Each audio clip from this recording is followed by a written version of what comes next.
Ahoj, zdravím všechny fanoušky Ústeckého Slovanu, já jsem Ester a dneska vám přináším slíbený rozhovor s hráčem měsíce. Ahoj Honzo. Ahoj. Honzo, gratuluju, stal jsi se hráčem měsíce. Jak hodnotíš tvoje dosavadní osobní výkony? No, tak určitě by mělo být lepší, zatím to nějak jako vázne, ale protože jako moc nebudujeme jako tým, takže to určitě lepší by to mělo být. Hráčem měsíce volí fanoušci. Jak si vážíš právě jejich podpory? Jo, je to skvělý, když jako fanoušci mě zvolili jako hráče měsíce, tak je to jako veliká podsta od fanoušků, který teďka jako chodí v velkém počtu, si myslím, takže je to jako super. Slovan vybojoval v prvních 4 kolech 4 body. Jak bys zhodnotil zatím odehraná utkání? No, právě, že zatím nic moc, protože si myslím, že jak nám odešel pan trenér Růžička, tak si myslím, že trošku otřáslo mužstvem, takže jako se nám moc jako úplně nedaří a sráží nás jako častá vyloučení. Takže jako si myslím, že by to mělo být volně lepší. No.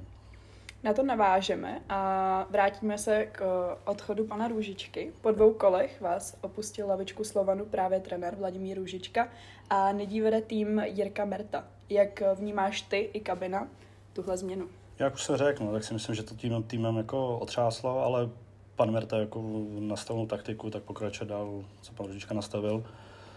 Asi to chvíli trvalo, než si to nějakým způsobem sedne, ale pan Merta je skvělý trenér, takže si myslím, že už to by mělo fungovat.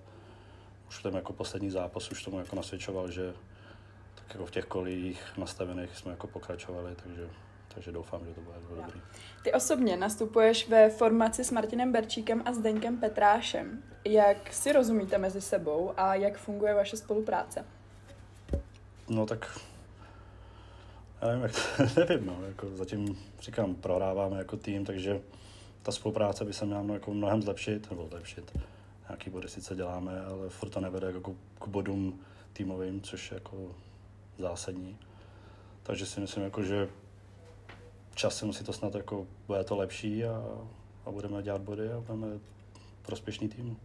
Od loňské sezóny došlo v kádru k mnoha změnám a jak jste si teda sedli s klukama v kabině?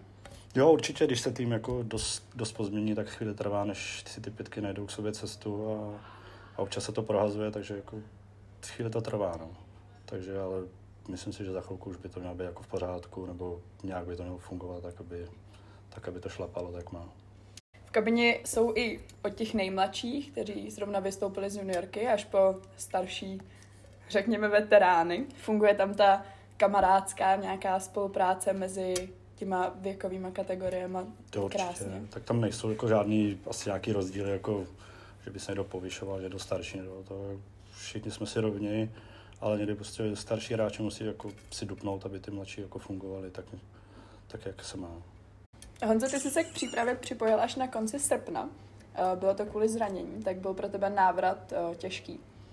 Určitě to bylo těžký, já jsem vlastně na začátku jsem měl operaci ruky, kde mi se šroubovali znova, kterou jsem si několikrát zamlel za poslední půl rok, takže bylo to docela těžký a musel jsem si dávat pozor na tu ruku, protože úplně jsem neměl ještě z začátku svolení od doktora, abych trénoval, ale teď už je to v pořádku a doháním tu ztrátu.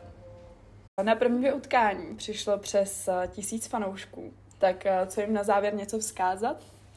Je to skvělé, že chodí takovým počtu a aby chodili dál a podporovali nám, když není úplně lehká doba teďka, tak je to úplně skvělý, ta podpora těch diváků, že chodí v takovém počtu. Tak jo, já ti moc děkuju za rozhovor a přeju hodně štěstí do dalších utkání.